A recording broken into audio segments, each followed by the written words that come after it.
moment. Alors, Madame Jamila Absaoui. Alors, qui est Madame Jamila Absaoui? Elle est maire d'Avallon et on a retrouvé chez elle 70 kilos de cannabis, 20 lingots d'or et 7 000 euros en cash. Bah tiens, elle a écouté tous les deux là. Elle a du cash et des lingots d'or. Elle est prévoyante. Mais je voudrais la féliciter parce que c'est un excellent arbitrage. Alors, elle est présumée innocente. C'est un excellent arbitrage avec de Ça l'or. compte combien 20 lingots d'or? Alors 20 par 70 000, ça fait 1,4 million. Donc elle avait 1,4 million en lingots En lingots d'or, bah, c'est très bien. Un maire d'Avallon. Ça va continuer de prendre de la valeur. Du cash pour les besoins courants. 70 kilos de cannabis. Du cash qui permet de revendre de l'argent et récupérer du black.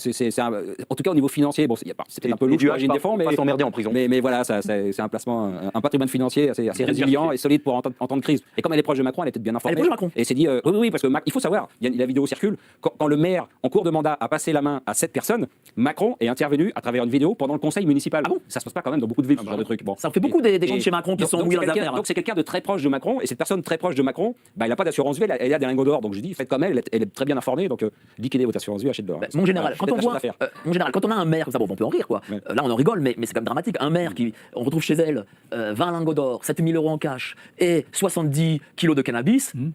Qu'est-ce que ça signifie là? Qu'est-ce que ça dit de Pour moi, c'est un enflammage. Pourquoi? Au sens propre. Sur 35 000 maires, bon, il y en a qui a fauté. La quantité de cannabis qui a été récupérée, qu'est-ce que ça représente par rapport aux tonnes et aux tonnes qui arrivent par certains grands ports français? Dernièrement, il y a une descente de police à Marseille, là. Il y avait des ministres de l'Intérieur, etc., de la Justice. Le président de la République est allé faire son show. Hein. On a récupéré encore quelques, je crois, centaines de grammes. C'est pas sérieux. Parce que le vrai trafic n'est pas arrêté. Alors, on récupère quelques dealers. Cette mère, évidemment, elle a fauté, elle va payer. Bon, c'est inadmissible. Mais pour moi, il ne faut pas s'attacher à ça. On ne va pas à la source du problème.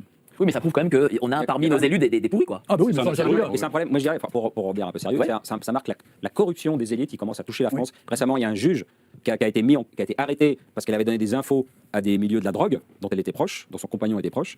Il y a des policiers aussi qui ont été arrêtés parce qu'ils ont communiqué des informations à des réseaux de la drogue aussi. Donc la drogue est en train de pourrir les institutions françaises. Et ça veut dire qu'on commence à ressembler à un pays d'Amérique du Sud, la drogue. Voilà. Je vais enfoncer le clou. Tout à l'heure, j'ai parlé de la mafia. La mafia est partout.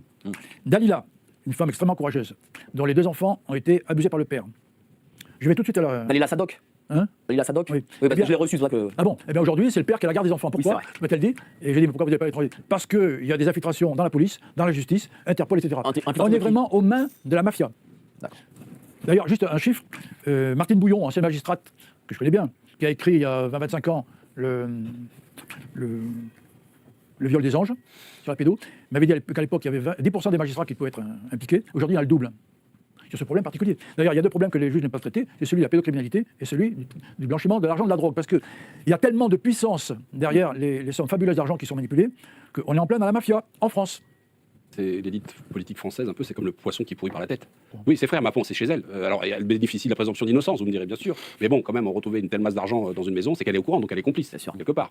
Mais dites-moi, cher Serge, vous qui avez été élu dans une ville de 6 ou 7 000 habitants, c'est tout petit. C'est-à-dire que maintenant la drogue est sortie du cadre parisien, lyonnais ou marseillais. Ça, j'en étais uniquement dans le cadre parisien, mais il y a eu des cas à Paris aussi. Hein. Il y a quelques années, il y a eu une élue écolo qui donnait des leçons de morale à tout le monde, qui s'est retrouvée chez elle avec des centaines de milliers d'euros, 700 ou 800 000 balles, dont elle n'arrivait pas à donner l'origine, la provenance. Et elle a dit oui, vous comprenez, il y a eu des héritages qu'on a dissimulés. Enfin, bon, une écolo, elle vendait de l'herbe, non? Moi, je sais pas ce qu'elle vendait. Bon, il y a eu des cas de pédocriminalité aussi. Je crois pas que ça soit. Bon, ça, il y a malheureusement une longue tradition de criminalité, de délinquance, y compris dans la police, dans la magistrature et dans la classe politique.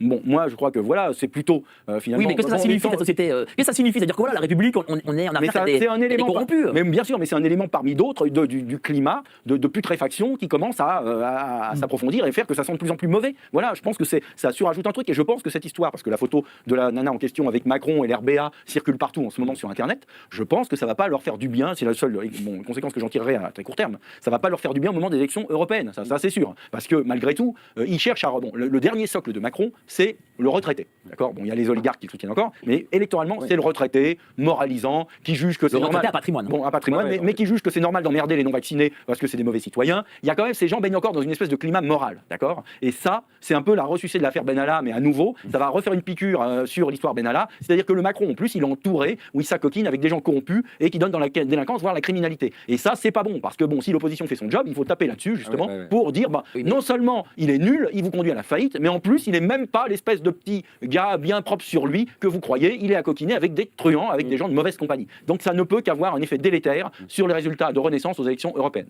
Bah, espérons, hein. On verra. Deuxième top tweet. qu'on apprend aujourd'hui, alors que la Seine normalement aurait dû être excessivement propre, parce qu'on pourrait normalement devrait s'y baigner, eh ben, ce n'est toujours pas le cas, et peut-être qu'elle ne sera pas assez propre pour ces Jeux Olympiques. Qu'est-ce que vous en pensez, Théo, mon général ?